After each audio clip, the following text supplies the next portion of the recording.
está reunido para estudar o... Vou só publicar aqui o Srimad Bhagavatam, mais uma oportunidade. Nós estamos estudando o canto 5, capítulo 8, vamos estudar o verso 9 hoje. Nós estamos estudando o caráter de Bharata Maharaj. Então a história que Bharata Maharaj, ele era um devoto muito avançado, fazia práticas incríveis e se apegou a um veadinho, a um animalzinho, né? E aí, devido a esse apego, ele acaba dando uma pausa nas suas práticas. E, inclusive, os sintomas de êxtase, de avanço que ele tinha, começam a desaparecer. Assim, ele para de ter os êxtases espirituais. E aí, claro, na vida espiritual nada se perde, né? Mas ele deu uma pausa, né? Uma pausa devido que a sua prática parou, ele parou de sentir também. Aho batayan harina kunakha kripana ishvara ratha charana paribramana rayena swagana suhidi bandubhyaha parivarjitaha sharanancha mopasadito man eva mata pitaro. Opa, esse a gente já leu. Lembra dessa palavra? Mata pitaro. Sim, eu estava escrevendo aqui para não interromper essa esteira. Obrigado, Matashi. Desculpa, então vamos para o verso 10.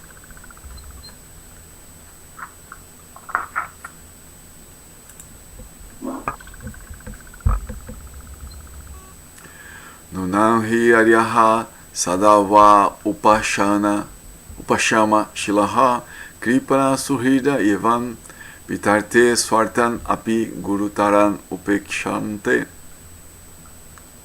Nunam. Na verdade. Como? Na verdade. Na verdade. Ri. Re. De certo. De certo. Aryaha. Aryaha. Aqueles que são avançados em civilização. Aqueles que são avançados em civilização. Sadhava. Pessoas santas. Pessoas santas. Upashama shilaha. Upashama shilaha. Muito embora inteiramente na ordem de vida renunciada. Muito embora na ordem de vida renunciada. Kripana Suhrida. Kripana Suhrida. Kripana Suhrida. Os amigos dos desamparados. Os amigos dos desamparados. Evam Vidarte. Executar esses princípios. Executar esses princípios. Swartan api. Swartan api. Mesmo seus próprios interesses pessoais. Mesmo seus próprios interesses pessoais.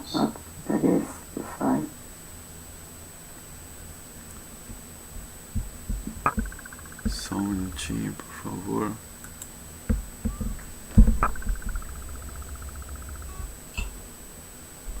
Hare Krishna, Krishna Krishna, Hare Hare, Hare Rama, Rama Rama, Hare Hare, Hare Krishna, Krishna.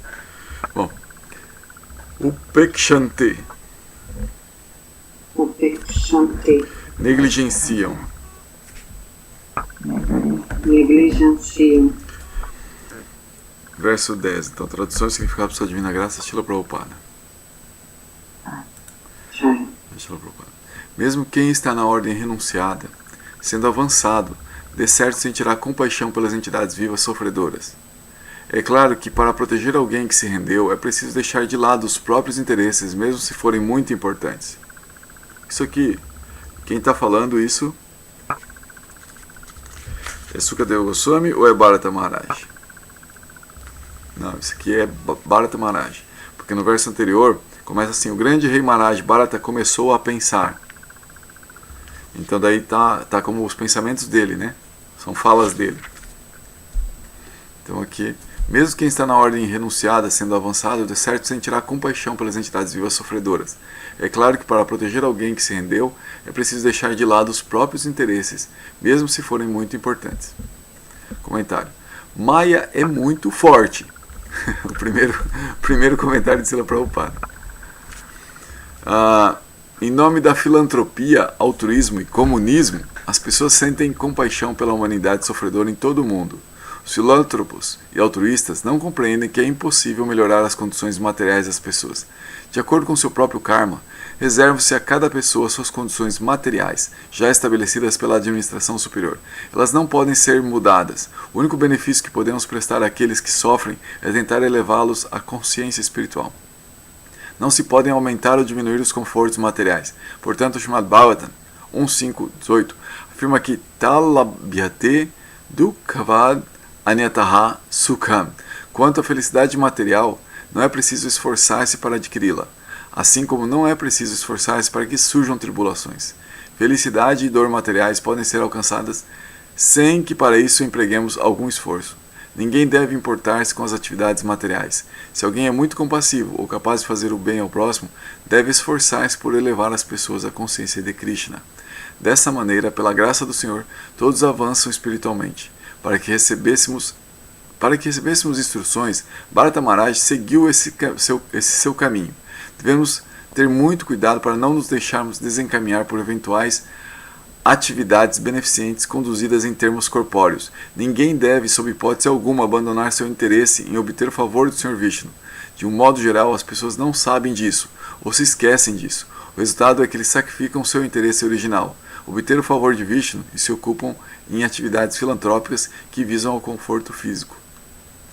Então isso a gente já falou ontem, e é interessante, né, a gente perceber que existe uma tendência a gente se identificar com o clã, né? O ser humano é um bicho que ele vive em grupo, ele é social, né? E então existe uma tendência mental, física, de buscar o benefício da comunidade, do grupo que faz parte. Então essa identificação com o ser humano, identificação com a família e tudo demais faz parte da natureza humana. Quem não é muito identificado com isso tem problema psíquico, problema físico. Então é natural isso. Então não seria natural a pessoa não se preocupar. Agora, quando a pessoa entende o que é a transcendência, ela começa a deixar esses impulsos, assim, não de lado no sentido assim de desprezá-los ou não corresponder com eles na medida que possa, né?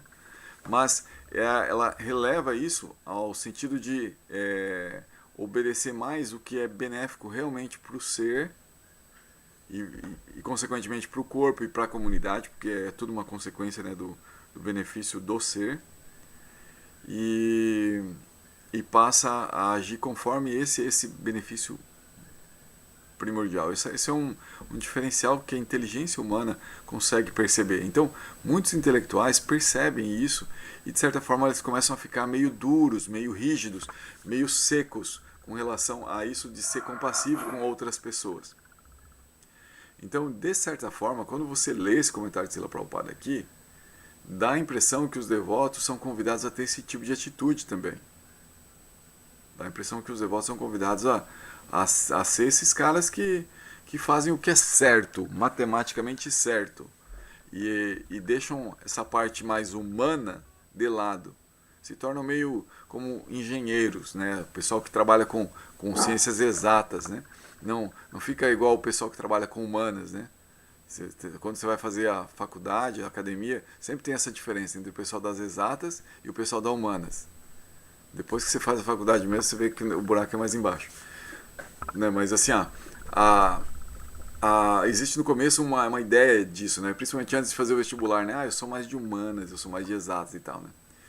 E parece que Srila Prabhupada está convidando para ser mais de exatas, não ficar tanto nessa coisa da humanas, né? Da filantropia, da parte Ele até falou do comunismo ali, né, de pessoal de esquerda, né, que fica preocupado com o pessoal mais desamparado, né? E aí isso até tem alguns devotos que veem esse tipo de comentário aqui falando por isso, então ó, os devotos são de direita. Então faz assim, né, faz esse comentário. Então não tem nada a ver isso, né? Não tem nada a ver com ideologia política. É uma questão assim muito prática. É questão prática. E a questão de se preocupar com o próximo, preocupar é uma coisa natural. Natural. Se a pessoa não se preocupa, ela tá tendo um déficit de empatia que é natural da raça humana. Então assim, e isso também é normal, assim, nós estamos num mundo muito louco, a doença para tudo quanto é lado, ou seja, não ter essa preocupação, ser uma pessoa egoísta, uma pessoa sem compaixão. Outro dia eu vi um podcast em que o cara definia que a psicopatia é a ausência de empatia, ausência de compaixão.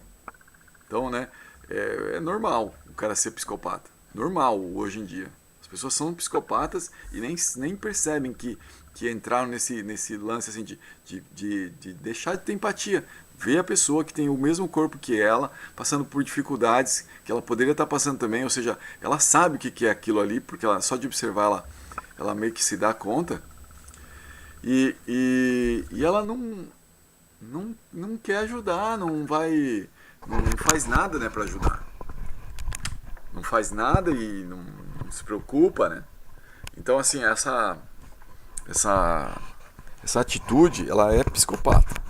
Então vamos começar por aí, né? Essa definição. Isso aí existem, não é cultura védica, a gente vai falar disso aqui logo mais na frente. Por isso que às vezes os devotos se confundem, porque é tanta instrução nas escrituras que os sadhus trazem que parece que são até contraditórias. Por isso que a gente tem que ter paciência, fazer a nossa prática, porque o conhecimento ele vai se concretizando de uma forma integral quando você vai percebendo que ele é prático para você ser quem você é. Você não perder uma parte sua por causa do conhecimento. Não, ele vai te integrando, ele vai te ajudando a ser cada vez mais você mesmo. Então, essa integralidade ela vai acontecendo aos poucos. Então vamos com paciência estudando, né, as coisas. Então, o que significa a gente não ficar muito assim voltado para essa questão de filantropia e tal? Justamente a gente perceber assim que tem umas certas prioridades. Eu vou só cancelar alguns microfones aí, tá? Vocês me perdoem, se vocês quiserem falar, só liga e aí fala. A pessoa, aqui Srila Prabhupada está dando ênfase, e a história toda dá ênfase, que o praticante de Bhakti Yoga, ele tem uma preocupação primordial, que é fazer sua prática, manter sua prática, para desenvolver esse amor espiritual ao Senhor Supremo. E isso se torna algo assim muito importante, como a primeira meta da vida da pessoa. E algumas pessoas falam assim, tá, mas daí você vai fazer sua prática e esquecer todo mundo. Aí alguém inteligente vai falar assim, olha, como é que eu vou pular na água para salvar aquelas pessoas que estão se afogando se eu nem sei nadar direito? Não, eu lamento muito, né? Eu vou jogar boia, eu vou fazer o que eu puder aqui, mas eu não posso pular para tentar salvar elas. Eu não tenho essa capacidade. Uma pessoa inteligente falaria isso. Uma pessoa que não é muito inteligente, ela fica desesperada e pula e morre junto. Tem exemplos de família, né? Familiares que vê alguém se afogando e não sabe nadar direito, mas vai lá tentar ajudar a resgatar e morre junto, né? A gente conhece vários exemplos disso, principalmente o pessoal que mora perto do mar, sempre tem uma historinha desse tipo. Então a ideia é manter uma tranquilidade, uma serenidade nesse momento, apesar de compartilhar o sofrimento, apesar de sofrer junto e poder até causar um trauma, ver aquela situação ali, mas ter uma serenidade para saber agir bem naquele momento que precisa agir bem. Eu sempre falo, estou aqui com a Dite, né? Sempre falo para ela, Dite, no caso de um acidente, de um desespero, você tem que ficar muito calma e agir com muita tranquilidade para para ajudar. Se você entra na ansiedade, no desespero aqui, aí a coisa vai piorar. Né? Principalmente por causa das crianças. Tá? Agora que as crianças são maiores, aí eu já falo direto para eles, né? Para eles assim, perceberem como é que tem que agir em certos casos, tal, né? De emergência e tal. Porque às vezes a gente entra numa ansiedade, assim, numa coisinha, fica numa coisinha. Então, não pode, né? A gente tem que manter muita calma na hora de um problema. E então, o Srila Prabhupada, ele está convidando os devotos a ter esse tipo de atitude diante da desgraceira que é Kali Yuga. Kali Yuga, gente, é sofrimento para tudo quanto é lado do ser humano. E uma pessoa que está um pouco melhor, especialmente os devotos devido à prática, devido a outras vidas que já praticaram Bhakti, eles têm uma vida melhor, um karma melhorzinho às vezes, devido à própria prática. Então, esse benefício faz com que a pessoa se situe numa posição que às vezes de melhor conforto e olhar para as pessoas mais desamparadas e sofre junto. Isso é normal. Isso é normal. Os devotos são os mais normais de todos. Se você vai ver assim, o que um devoto realmente são, ele sofre muito pelas almas caídas, pela condição das almas que estão condicionadas. Tanto animais, vegetais, seres humanos mais ainda, porque o ser humano tem grandes condições de avançar e às vezes o cara está perdendo essa oportunidade na vida humana. Então, os grandes devotos, eles sofrem muito e eles se esforçam muito para ajudar as pessoas. Eles deixam de lado tudo que eles têm assim em termos de possibilidade de karma e se dedicam a entregar a consciência de Krishna às pessoas, para que as pessoas realmente tenham o benefício. Mas não, como Srila Prabhupada está falando, ficar aí se esforçando por atividades filantrópicas. Esse é o ponto. Porque eles veem que é como se você tentasse, se a pessoa está se afogando e você fica preocupado em salvar a roupa da pessoa, em vez de salvar a pessoa. Essa é a máxima, é a importância do ponto aqui. Então, os devotos, para controlar essa tendência, às vezes, empática, mas que vai fazer a pessoa se jogar numa situação, a pessoa tem uma certa filosofia junto. Fala, a gente não é esse corpo, aquela pessoa lá não é esse corpo. Ela está sofrendo tudo. E você pode ajudar? Não posso. Se eu for ajudar, eu vou prejudicar a minha prática, eu vou ter que mudar certas condições da minha vida. Então, não faz. O que você pode? Ora pela pessoa, né? Entre em contato com o Senhor Supremo, dá prachada, fala de Krishna, ajuda outras pessoas a ter consciência de Krishna e Krishna vai fazer os arranjos. Para vocês terem uma ideia, como é que os devotos pensam. Vocês conhecem bem a história de Jesus, todo mundo aqui conhece bem a história de Jesus. Jesus pensando em salvar todo mundo, mas também, mesma coisa, apesar dele ter feito muito milagre e tal, a essência da mensagem dele não era que o pessoal ficasse melhor ali, Lázaro, levanta-te e anda, lá o Lázaro ressuscitou. O Lázaro ressuscitou e pronto, maravilha, que legal, é isso. Não, o Lázaro só ganhou a oportunidade de viver mais um tempinho, mas ele vai morrer. Então, qual que era a essência? Eu estou demonstrando algum poder para vocês acreditarem em mim, pra vocês terem fé. Poder material, fazer milagres e tal, porque vocês são muito apegados a essas coisas. Então eu vou ter que fazer esse tipo de entre aspas, tá? Palhaçada, assim, tipo shows. Eu tenho que fazer isso para vocês acreditarem em mim. Porque senão vocês não vão acreditar. Tem que ter essa coisa para vocês. Mas tem gente que não, tem gente que simplesmente pelo fato da mensagem, de perceber a essência da verdade que o próprio Senhor Supremo traz através dos seus devotos, já pronto, tem uma adesão àquilo, fala isso aí é verdade mesmo e é por aí e segue, não precisa milagre, não precisa nada, vamos por aí. Então, a pessoa sincera, ela vai atrás disso, que ela não precisa ser impressionada, né? Ela não precisa ser comprada, né? Para depositar sua fé. Então, o Jesus ele fez isso, né, para ajudar as pessoas e se esforçou muito, né? Inclusive tem toda a história que relaciona o martírio dele como exemplar também para mostrar que esse mundo não vale a pena, ou seja, não vale a pena. Ele podia ter escolhido fazer várias outras coisas, né? Tinha liberdade, sabia o que ia acontecer, estava avisando os discípulos. Aconteceu, mas ele passou por tudo e falou, não sou daqui, a gente não é daqui, não importa, vamos embora daqui. Melhor morrer para esse mundo aqui para nascer em outro plano. Né? Então ele deu esse exemplo. Mas ele se esforçou muito para as outras pessoas, né? Para entregar essa mensagem. E aí você tem também Prahlada Maharaj, né? Prahlada Maharaj, aqui no Bhagavata, né, que é um outro devoto muito especial, ele tem um momento assim que o Sr. Nishinra aparece, né, tal, mata o pai dele, que é Hiranyakashipu, e para proteger esse devotinho Prahlada, que é uma criança, e aí o Sr. Nishinra, em um determinado momento, ele se acalma, e aí Prahlada Maharaj que faz ele se acalmar, né? Leva uma guirlanda para ele se acalma, coloca a Prahlada no colo e pergunta: Prahlada, eu estou muito satisfeito com o que você está fazendo, seu serviço, né? Sua atitude, sua devoção. Pede, por favor, o que você quiser. Aí ele pediu duas coisas. Falou: eu queria que meu pai fosse salvo. Eu não quero que meu pai sofra no inferno pelo tanto mal que ele fez. Essa foi a primeira coisa. A segunda coisa, ele falou assim: eu não quero que nenhuma entidade viva sofra no mundo material. Eu quero que todo mundo vá para o mundo espiritual e que eu pague o pecado de todo mundo. Não tem importância. Meio que ele estava uma criança, né? Ele estava vendo assim as pessoas, né? Na visão dele, assim, ele já tinha uma certa compreensão espiritual.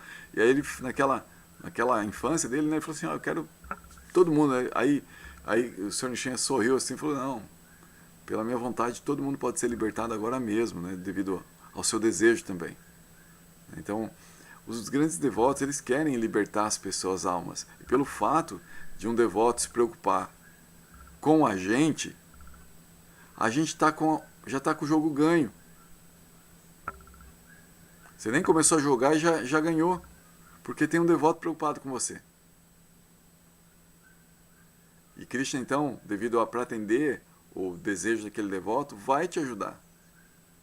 Né, diz que oração de mãe vale muito mais, né?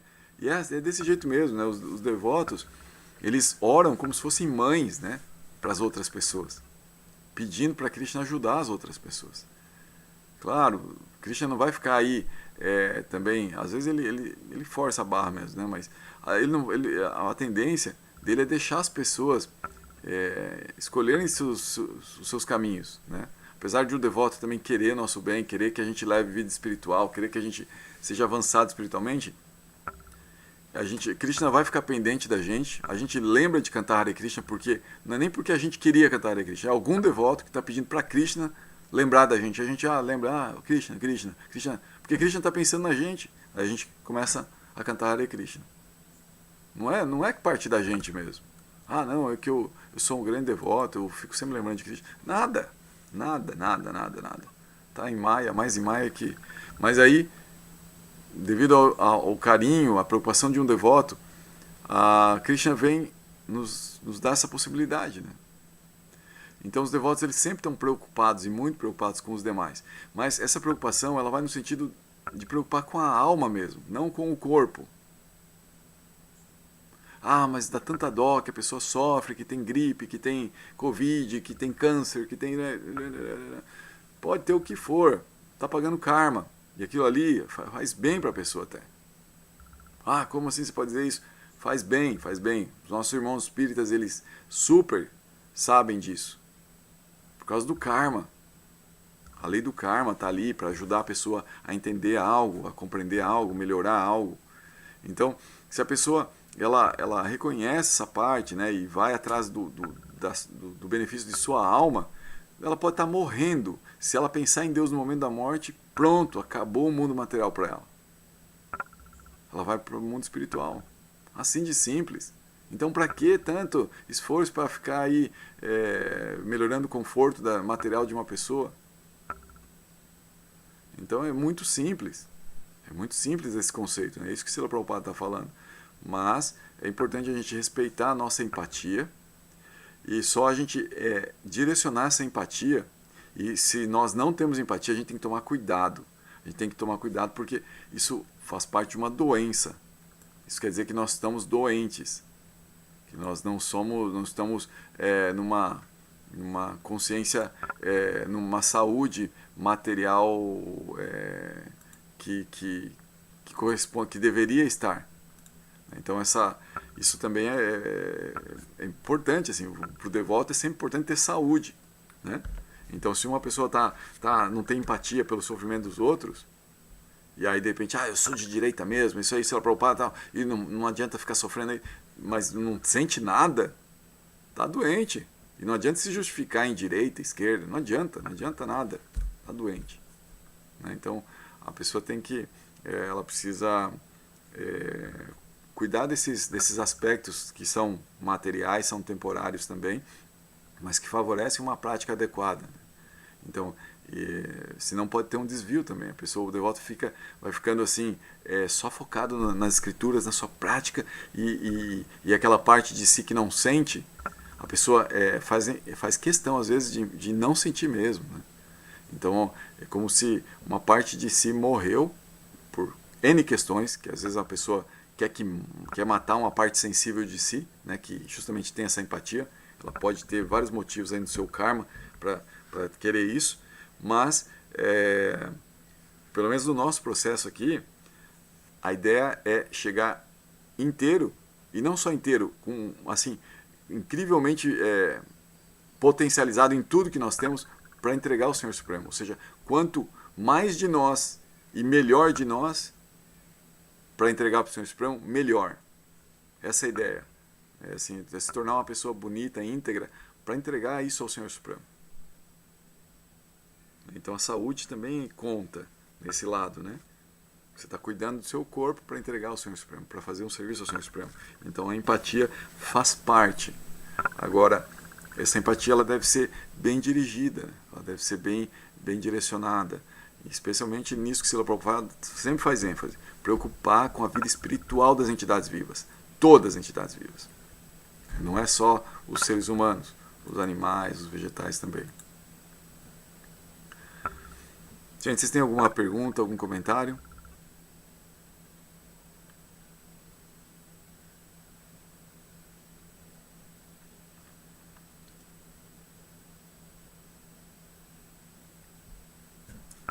Vou ler o próximo verso então. Fique à vontade se vocês quiserem me interromper.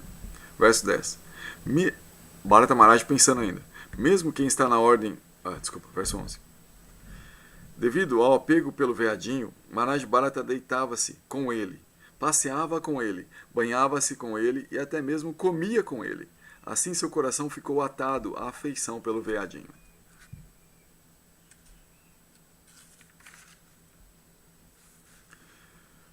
Então, assim, isso é só... Vou fazer um comentário aqui. Srila Prabhupada não faz comentário nenhum aqui, mas... um comentário, né? Existem certas atividades que a gente faz com as entidades vivas, e pode ser qualquer entidade viva, pode ser uma entidade viva, uma planta, pode ser um animal, pode ser um outro ser humano. Se você começa a fazer certas atividades perto dele, é natural que surja apego, uma afeição a essa entidade viva. Por exemplo, comer junto desenvolve apego.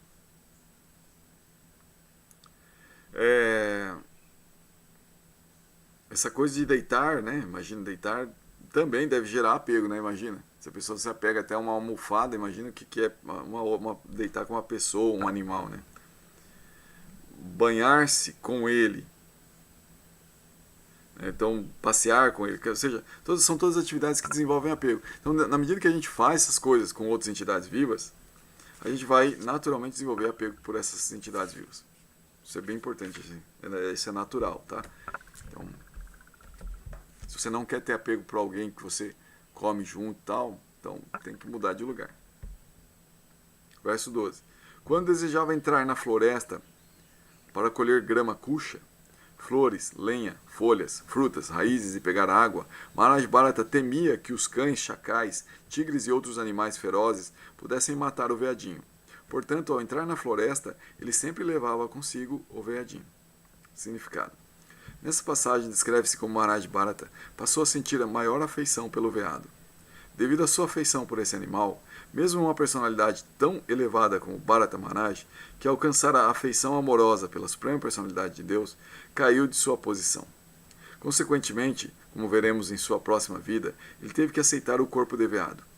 Como isto ocorreu com Bharata Maharaj, que podemos dizer daqueles que não são avançados em vida espiritual, mas que ficam apegados a cães e gatos, devido a essa afeição por seus cães e gatos, eles terão que aceitar essas mesmas formas corpóreas na próxima vida, a menos que realmente intensifiquem sua afeição e amor pela Suprema Personalidade de Deus. Enquanto não aumentarmos nossa fé no Senhor Supremo, deixar-nos-emos atrair por muitas outras coisas. Esta é a causa do nosso cativeiro material. Então esse conceito assim de estar de se deixar desenvolver apego por outras coisas que não o Senhor Supremo no mundo material, coisas ou pessoas ou entidades vivas. Isso vai nos desviar, vai nos influenciar para essa questão do desenvolvimento da experiência espiritual e vai nos manter aqui mais tempo, né? Nos braços de Maya. Maya, ela tem recursos ilimitados para nos entreter. Verso 13. Quando eu entrava na... Oi. Só uma pergunta assim, a gente falando da questão do apego à entidade viva. Uhum. Bom, de repente acho que até já mas tem gente apegado a coisas assim, materiais mesmo, né? A gente deu exemplo de gato, de cachorro, passarinho, né? Porque eles acabam correspondendo com a gente de alguma maneira, né? Interagindo mesmo. Mas tem gente, por exemplo, que é apegado a carro, a bicicleta. Eu vejo assim umas coisas bem nesse ponto de gente que dá nome para o carro. Uau.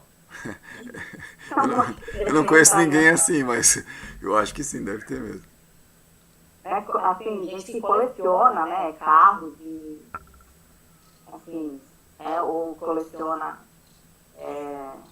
bicicleta, ou tem um tipo de coleção de selos, e tem um apego assim. Sapato, né? Sapato. Sim. Né? E parece que interage com aquilo, né? Sim. Tem um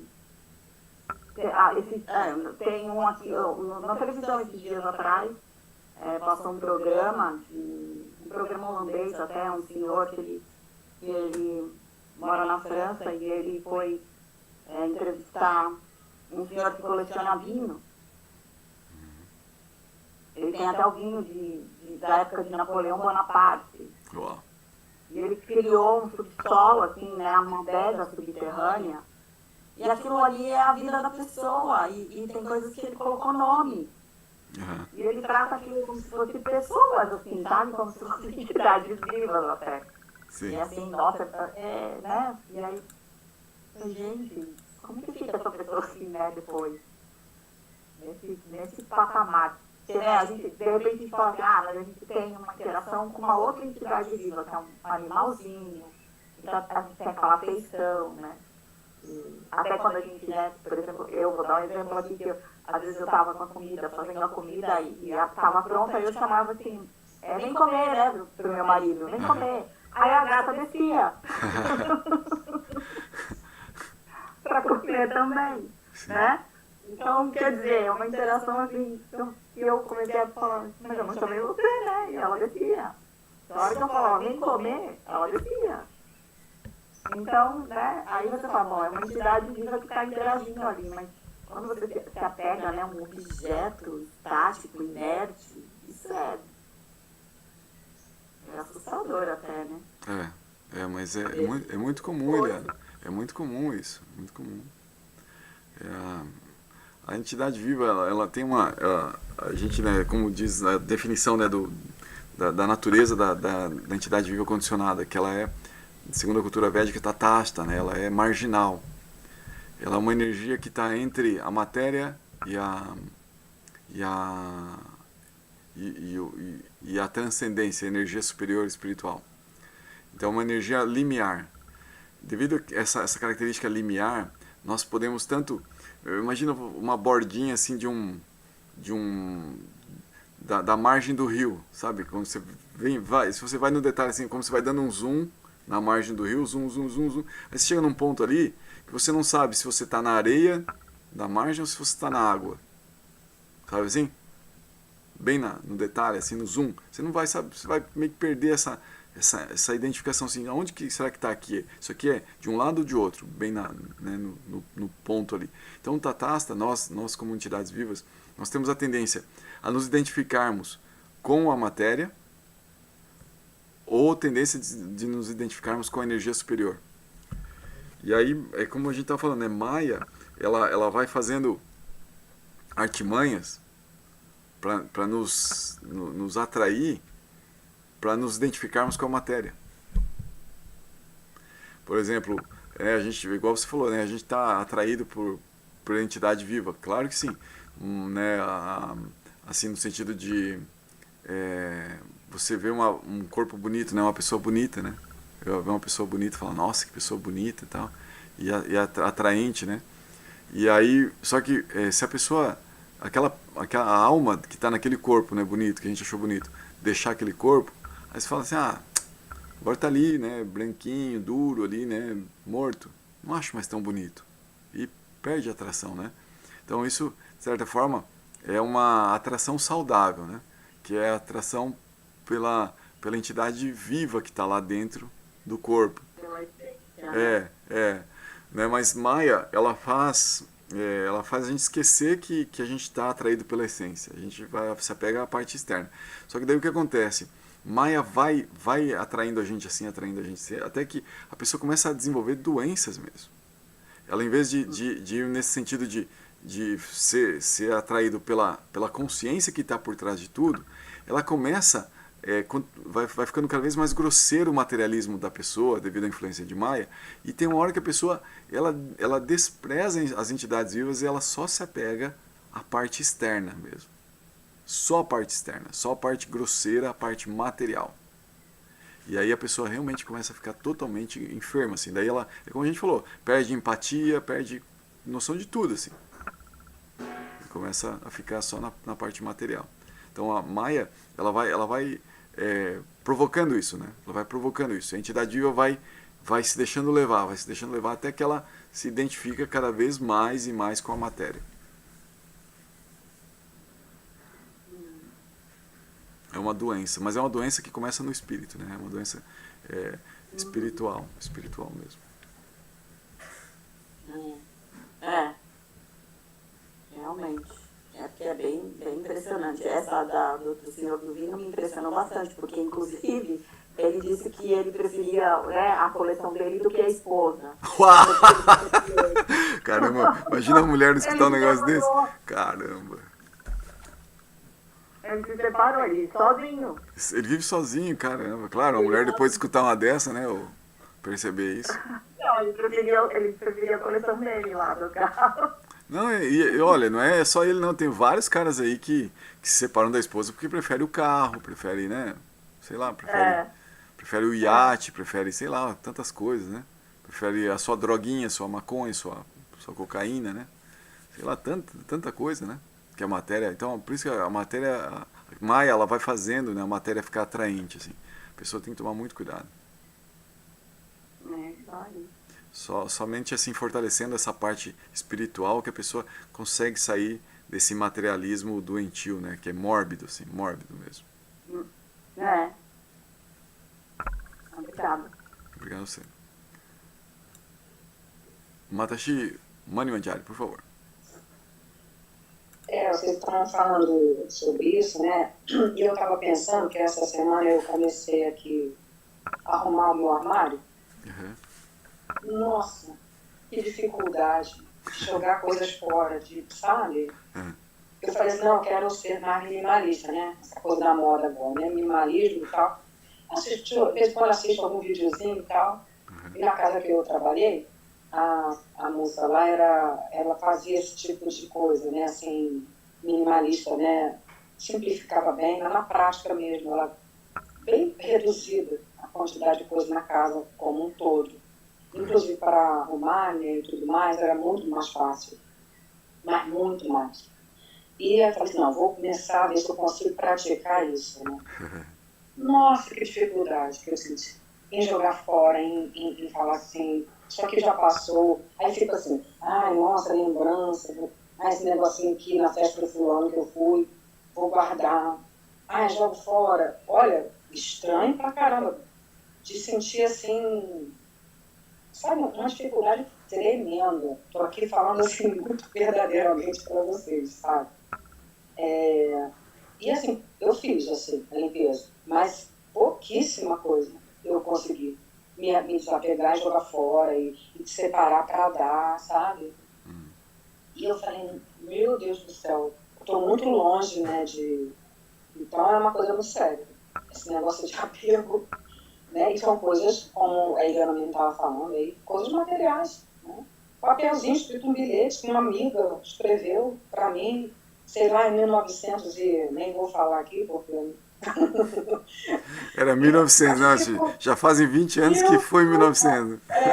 exatamente, sabe? E a dificuldade de me desfazer daquilo ali, entende? Então, é muito sério. Realmente a gente se apega mesmo a papel, coisas tão ínfimas, né? Assim, roupa, fala, não, daqui a pouco eu vou usar.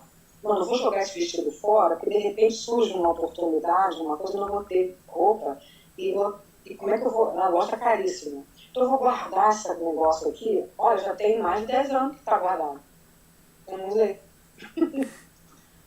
É um negócio sério, realmente sério. Legal, Matheus, obrigado. Matheus Darcy, Eu que agradeço. quer falar um pouquinho também, por favor? Eu tô na porta da escola, vou pegar a minha filha daqui a pouco, então talvez a resposta eu ouça na gravação. Mas eu fiquei com uma dúvida. Quando o senhor disse que é uma doença da alma, é um espírito doente, não sei se eu entendi correto. E, e aí a dúvida nasce, como o espírito pode ficar doente se a alma é Satchitananda? Ela é naturalmente satisfeita? Como ela pode adoecer? Isso daí também é uma ilusão de Maia? Não, é que, assim, o que a gente pode, que é chamado, né, essa doença é como uma definição também, né? O que é ser doente, né? Por exemplo, isso que eu estou falando que é ser doente, por definição, no mundo material hoje, na sociedade humana hoje, isso é o normal, né? Isso é normal, a pessoa preocupada com os seus ganhos, com suas coisas, em obter coisas, em ter coisas, isso é normal. Então, né, igual a Eliana falou, o cara tem uma adega lá e valiosa, com vinhos de Napoleão Bonaparte, nossa, o cara é incrível, isso é normal, né? Mas dentro do conceito espiritual, né, do que seria assim a natureza intrínseca da alma, o que ela pode alcançar, o que ela deveria alcançar, acaba sendo desenvolvendo, tendo que ter esse conhecimento prévio, né? O que é saúde primeiro, né? Daí você começa a entender o que é doença. Dentro do conceito Vaishnava, né? Especialmente dessa filosofia que a gente está praticando e está sempre estudando, a alma ela pode ter a experiência de ter um relacionamento pessoal com o Senhor Supremo, e esse relacionamento vai trazer a máxima felicidade, a ausência completa de ansiedade por perdas, a não ser a única ansiedade que vai ficar é perder o próprio Senhor Supremo, que ele não se perde, ou seja, ele sempre está aí, né? Só que a questão ainda é que a pessoa fica ansiosa porque ela quer cada vez mais e um relacionamento cada vez mais intenso com o Senhor Supremo. Então, a ansiedade ela vai continuar existindo como tudo que a gente encontra aqui no mundo material, na nossa existência, nossa experiência de vida, especialmente humana, que a gente observa tantos aspectos da nossa vida, a gente vai perceber que na vida espiritual tudo isso se mantém da mesma forma, inclusive a ansiedade. Mas ela muda de figura, todos os movimentos e sensações que uma pessoa tem, aqui materialmente falando, que a gente observa nessa experiência humana, eles passam a ter um viés prazeroso. É igual uma saudade. Você tem saudade da pessoa que você ama, que você quer encontrar. Aquilo lá, de certa forma, te dá uma ansiedade, te dá uma certa dor, inclusive, às vezes, porque você não tá com aquela pessoa, ela foi embora, ou tal. Mas você sabe a saudade, você cultiva ela, você guarda a saudade. Você não quer que a saudade vá embora. Você não quer eliminar a saudade. Porque ela, de certa forma, dá um prazer. E aí você pensa ainda, sabendo que você vai encontrar com a pessoa amada em algum momento, mais ainda que você quer ficar com saudade. Você quer até que a saudade aumente, para quando o encontro seja mais prazeroso ainda. Então, essa dor, esse sofrimento, essa ansiedade, né, ela passa a ser ali. Então, quando uma pessoa ela para de sentir qualquer um dos aspectos de sua própria vida, quer dizer que uma parte de si não está tão sensível, deixa de dar sintomas vitais, né? Ou seja, a nossa vida ela pode ser resumida em consciência, né? Então a gente para de ser consciente de certos aspectos da nossa vida e ali para de pulsar a vida, para de ter essa consciência. Então é como se aquela parte estivesse morta. Então, dentro do corpo humano, né, comparando com o corpo humano, saúde do corpo humano, é como se a pessoa perdesse uma parte da função de alguma parte do corpo humano, e aquela parte morreu. Então, o que faz, né, quando acontece isso? Tem que tirar fora, tem que fazer uma alimentação, exercício ou tal, para que o corpo expila, jogue fora, né, rejeite aquela parte que morreu, ou seja, elimine, né, para não ficar ali necrosando e contaminando outras partes do corpo. Ou seja, a gente precisa que aquela parte que morreu vá embora. Aqui no corpo tem que estar tudo vivo e funcionando bem em harmonia, tudo de tudo. Então, no âmbito espiritual, isso também acontece, né? E aí a gente começa a entender e perceber que a consciência, quando ela expressa sentimentos, percepções da realidade, tudo isso faz parte da realidade consciente. Ou seja, o que é realidade consciente? Onde tudo que uma consciência possa expressar, possa experimentar, existe. Agora, existe pelo propósito da consciência em si. Qual que é o propósito da consciência em si? Aí a gente vai recorrer a algum apoio dos grandes mestres. O propósito da consciência em si reside em buscar prazer, em primeiro lugar. Depois em buscar conhecimento, em segundo lugar. E depois buscar a vida. É claro que se uma pessoa não tem prazer, ela se contenta com conhecimento. Se ela não tem conhecimento, ela se contenta com a existência. Mas se ela for realmente assim manter sua integridade, sua saúde, ela não vai ficar sem prazer. E quando a consciência está buscando o prazer, quer dizer que as outras duas etapas já estão automaticamente satisfeitas. Uma pessoa não vai conseguir buscar prazer se as outras duas não estão satisfeitas. As outras duas, elas têm que ser automaticamente satisfeitas na intensidade do prazer, senão alguma coisa está errada. Por exemplo, uma pessoa, você vai ver que tem pessoas, né, vamos trazer para a dimensão humana de novo. Tem pessoas que elas buscam prazer, por exemplo, da cocaína. Vai lá e põe uma carreira e cheira, e dá um prazer, dá uma satisfação para ela. E aquilo ali, ela não precisa saber exatamente, ter o conhecimento envolvendo, ou buscar conhecimento, ficar estudando, ou até mesmo, ela sabe que aquilo ali pode estar comprometendo sua existência.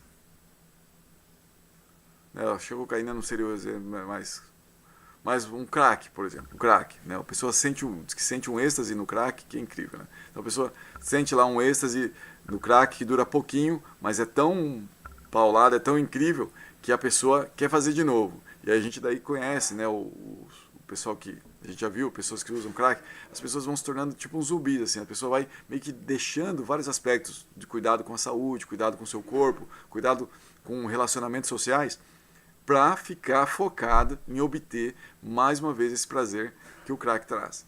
Então aí a pessoa está buscando prazer acima de tudo, ou seja, corresponde àquilo que a alma quer mesmo, só que ela está deixando outros aspectos que deveriam estar acontecendo simultaneamente de lado.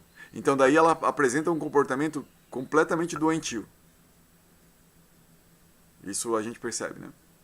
Então, mas só que você vê a intensidade da busca de prazer, porque ela deixa de lado as duas outras experiências. E tem um alerta aos navegantes. Fala assim, ó, se você experimentar esse tipo de coisa, o teu corpo vai pedir tanto esse tipo de prazer, esse tipo de sensação novamente, que vai ser difícil você não ficar escravo disso. Ou seja, um alerta se não experimenta. Porque isso é uma tendência que existe na alma.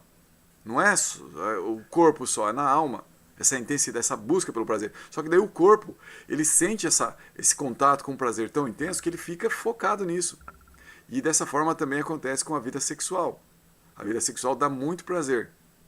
Só que, como na experiência humana, o prazer relacionado ao corpo humano, ele tem uma limitação, e a vida sexual ela envolve outras questões que envolvem justamente os outros. O crack é só o cara com o objeto. Então, é ele com ele mesmo, de certa forma. Então, tudo bem. Agora, quando envolve outras pessoas, envolve sacrifícios para obter o que outra pessoa pode oferecer. Né? Claro, a gente também sabe dos casos em que a pessoa, por exemplo, se entrega à masturbação, que é uma prática e tal, mas aí também a gente sabe que aí tem a doença envolvida, vai prejudicar vários aspectos sociais e da saúde da pessoa e tal. Mas na vida sexual, que é um caso emblemático assim, de busca de prazer, a pessoa ela precisa fazer vários outros aspectos e que vão envolver tudo que o ser humano conhece em termos de conhecimento e de buscar a existência. Né? O pessoal ainda para ter o prazer do sexo está querendo viver mais, ser velhinhos saudáveis, e quanto conhecimento as pessoas não desenvolvem. Quanto, né? A pessoa não vai atrás para ter isso. Então, o prazer ele está intrínseco, ele faz parte da natureza da alma. Só que justamente o esquema saudável reside, o esquema saudável do desenvolvimento da consciência e de tudo que a consciência oferece em termos de prazer, conhecimento e vida, acontece de forma saudável, completa, íntegra, na plataforma transcendental, não na material. Não adianta a gente buscar isso na matéria. Não vai ter satisfação completa. Tem um pouquinho de satisfação, mas não a que a alma necessita mesmo. Então, o que a alma necessita está na espiritual. Então, uma pessoa que apresenta saúde nesse quesito de seu ser, ela vai buscar isso na plataforma transcendental. E ela gradualmente vai começar a sentir satisfação em termos de... É interessante que ela vai começar a sentir gradualmente, de forma substancial, plena, primeiro a satisfação por existir, depois de propósito, de conhecimento, e então ela vai começar a sentir a sensação prazerosa que existe na dimensão espiritual. Mas, pelo menos na nossa filosofia, no que a gente está praticando aqui, a gente desde o começo é convidado a estar buscando o prazer envolvido na vida espiritual. Então, e aí, claro, devido à dimensão eterna de Bhakti, né, a dimensão tão todo abrangente de Bhakti Yoga, a própria prática ela envolve elementos prazerosos que atraem a alma, mesmo uma alma condicionada, muito materialista. Quando ela pratica certas atividades de Bhakti, ela sente certos prazeres, entre aspas, materiais. Só que não são materiais, são espirituais. Porque a prática de Bhakti, em si, toda ela é espiritual. E daí, gradualmente, a pessoa vai entendendo que o que só existe é espírito. Tudo é espiritual. A vida é espiritual em todas as suas dimensões. Então a pessoa vai entendendo isso aos poucos. Agora meio que há uma dualidade. Matéria, vida materialista, vida espiritualista. Eu tenho que buscar a transcendência, não posso buscar a matéria. Mas com o passar do tempo, a pessoa vai entendendo que a sua interação com a realidade é toda uma interação consciente. Tudo que ela faz é consciente. Então isso é saúde. Daí ela não precisa ficar separando entre matéria e espírito. Ela pode interagir com tudo de forma saudável. Mesma coisa que uma pessoa assim, que tem diabetes, ela não pode comer doce. Então ela fica sempre selecionando, ela fica preocupada com o que as coisas têm e o que não tem. Mas daqui a pouco ela desenvolve saúde, ela pode comer doce. Mas se ela for uma pessoa que desenvolveu uma atitude, hábitos que trouxeram essa saúde para ela, ela provavelmente já vai atuar de uma forma saudável com relação aos doces. Ela vai comer doce na medida. Então, do mesmo jeito, a entidade viva que ela avança espiritualmente, ela começa a interagir com tudo de uma forma saudável. Então é nesse sentido que a gente está falando de saúde. Né? A saúde ela reside aí. Né? No Bhagavad Gita, Krishna chama essa pessoa de Sthita Prajna, pessoa adequadamente ajustada. Né? Então, aqui eu usei o termo saúde, né? Mas pode então de repente usar esse termo aí, Sthita Prajna, né? Pessoa adequadamente ajustada. Alguém tem mais algum comentário, alguma dúvida?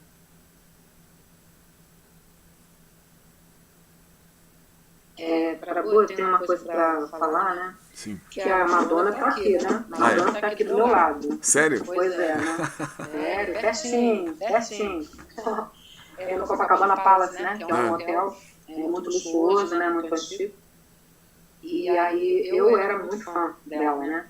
Adorava, muitos séculos atrás, muitos séculos atrás. Eu era menina, né? De Madonna, estava vestida da Madonna, botava peruca, botava aquelas correntes. A gente também disse que foi fã, mas acho que não nesse nível. Não nesse nível, era fã. escutava a música, mas não nesse nível. Isso, exatamente. Aí o que acontece, né? Aí eu falei assim, vou escutar um pouquinho a música dela, né? Aí botei aqui no meu CD que eu tenho, né? Tem um CDzinho. Gente, eu falei assim, não é possível. Eu gostava disso, dessa música. Achei estranho, sabe? E agora, tipo, eu escuto, não é que é ruim de todo, né? Mas não é igual. Não é mais a mesma coisa, sabe? Não sinto praticamente mais nada, sabe? Eu comentei até com a minha filha. E a Luísa falou assim, mãe, realmente a voz dela não é a voz, sabe? Assim, é uma voz meio assim, sabe? Esganiçada, né? E aí a gente tá criticando a Madonna no Facebook e no YouTube, daqui a pouco a gente tá com um monte de haters aí. Não é vegetariana. A gente disse que o bom é que ela é vegetariana. Ah, sim. Ah, é vegetariana, não sabia? Sim. Sério? Você sabe que tem um caso da Madonna, né? Já que a gente tá falando dela, vamos fazer fofoca da Madonna. Que Vamos lá. uma vez ela fez um show e ela colocou Tilaka. Ela passou a Tilaka Vaishnava. Ela fez um símbolo, né, de Vishnu aqui e aqui no nariz e tal, né? Passou a Tilaka, né? E aí, Srila Bhakti Pramod Puri Goswami Maharaj, ele era o presidente da Associação Mundial Vaishnava, né, o mestre do Puri Maharaj. E aí ele entrou em contato com ela e pediu para ela não usar Tilaka.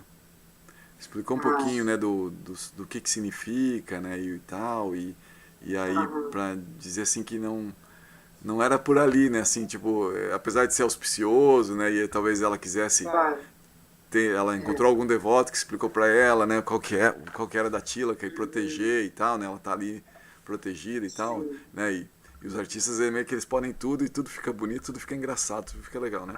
Claro, então, aí ainda mais no nível dela. Mas aí, Srila Puri Maharaj foi, né, entrou em contato com ela, escreveu uma carta, né, pedindo para ela não usar, porque é um símbolo sagrado, né, e ele tem muito significado, então, né, os devotos... Então foi algo bem peculiar que aconteceu uma certa vez com ela, né? Eu achei bem interessante isso. Interessante saber assim, o porquê que ela colocou nessa tira. Pois ela, cara, é curiosa, assim, saber o porquê que ela fez isso, né? É verdade. É interessante, assim. Ela não sabia que ela era vegetariana. Ela adotou, parece que ela adotou também 3 crianças, né? Além, ela tem uma filha natural e ela adotou 3 crianças também, né? Assim. Enfim, né? É isso, assim, a diferença, né? Você vai mudando, assim, seu corpo no rosto, né? Depois vou dar uma passada por lá, porque tá lindo, né? O palco imenso, assim, a gente tem um paredão que eles botaram de metal, não sei se vai continuar tendo ali esse paredão. E tá enorme, imenso, assim, nunca vi. Sinceramente, eu dei uma passada um dia desses aí, porque caminho para mim também, né? E está imenso. Eu nunca vi um palco tão grande em toda a minha vida, assim, grande mesmo. É isso, está tudo em função dela que hoje o trânsito está mexido, né?